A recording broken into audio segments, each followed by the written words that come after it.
राधिका अभी अभी कॉलेज से आई ही थी, तभी उसकी माँ पुष्पलता ने कहा, बेटी कैसा रहा तेरा पेपर? इस बार पास तो हो जाएगी ना? माँ, सिर्फ तुम्हारे कहने से मैं कॉलेज जा रही हूँ, यही काफी नहीं है। वहाँ मैं नकल कर रही हूँ। पास हो गई तो ठीक है, तो मुझे तो रील बनाने में मजा आता है। हे भगवान, फिर से रील? तेरा तो रील से पेट ही नहीं भरता। कल तेरी शादी करेंगे तो ऐसी लड़की से कौन शादी करेगा? कौन समझाए इसे?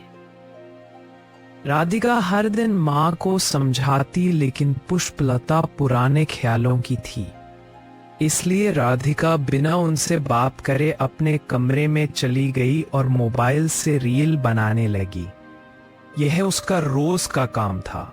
वह मोबाइल से रील बनाती और उसे यूट्यूब और इंस्टाग्राम पर अपलोड कर देती थी। इससे उसके काफी फॉलोअर्स भी बन गए थे। इधर पुष्पलता जी को उसके विवाह की चिंता हो रही। एक दिन पुष्पलता ने राधिका से कहा, बेटी अब शादी कर ले। माँ, मैंने लड़का ढूंढ लिया है, बस तुमसे मिलवा देती हूँ। वह भी मुझे ऑनलाइन मिला था। रोज मेरी रील को लाइक और शेयर करता था। धीरे धीरे हम आपस में बात करने लगे। फिर वह मुझसे मिलने लगा। देखा रील का कमाल, तुम्हारी सारी टेंशन दूर कर दी मैंने रील बनाकर। लेकिन उसके घर वालों को पता है तू रील बनाती है। माँ, उसने बात कर ली होगी। कुछ ही दिनों में राधिका की शादी सुरेश से हो जाती है। नए ससुराल में जाते ही राधिका का बहुत स्वागत हुआ। उसकी सास मालती अपनी बहू को बहुत लाड़ प्यार कर रही थी। सुरेश उनका इकलौता बेटा था। सुबह के समय राधिका अपने फोन से एक रील बना रही है। हाय दोस्तों, मैं राधिका और आज मैं आपको एक खास जगह दिखा रही हूँ, मेरी नई ससुराल। यहाँ का हर कोना इतना सुंदर है कि मैं आपको क्या बताऊं। तभी दरवाजे पर मालती जी आती है। बेटा क्या कर रही हो? कल सुबह जल्दी उठना है, मुंह दिखाई के लिए पड़ोस की औरतें आएंगी। शाम का समय मालती जी मुंह दिखाई के लिए इंतजार करती हैं, लेकिन कोई नहीं आता। परेशान होकर अपनी पड़ोसन पुष्पा के घर जाती हैं।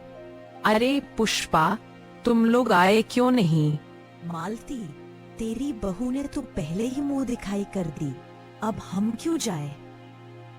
मालती जी शर्मिंदा होकर वापस लौट जाती हैं। मालती जी गुस्से में है। सुरेश भी वहीं होता है। मालती जी राधिका पर गुस्सा करते हुए, क्या कर दिया तुमने? माँ जी, मैंने तो पहले ही सुरेन से कहा था कि मैं रोज रील बनाती हूँ। माँ, इसी वजह से तो हमारी मुलाकात हुई थी। मुझे गुस्सा मत दिलाओ सुरेश, अगर इसे यहाँ रहना है तो ये रील बनाना बंद करेगी। माँ जी, मैं अपना करियर खराब नहीं कर सकती। सब जगह राधिका की ही चर्चा हो रही थी। अब तो हमें यह मोहल्ला छोड़ना ही पड़ेगा। माँ जी, आप चिंता मत करो, मुझे कुछ दिन का समय दीजिए, मैं सब संभाल लूंगी कुछ दिनों बाद। मालती जी परेशान होकर बैठी है। तभी कुछ औरतें पुष्पा के साथ उनके घर आती हैं। बहन, हमें माफ कर दो। हमने तुम्हारी बहू को गलत समझा, लेकिन उसकी वजह से हमारे मोहल्ले की गंदगी साफ हो गई है। गंदा पानी आना बंद हो गया है।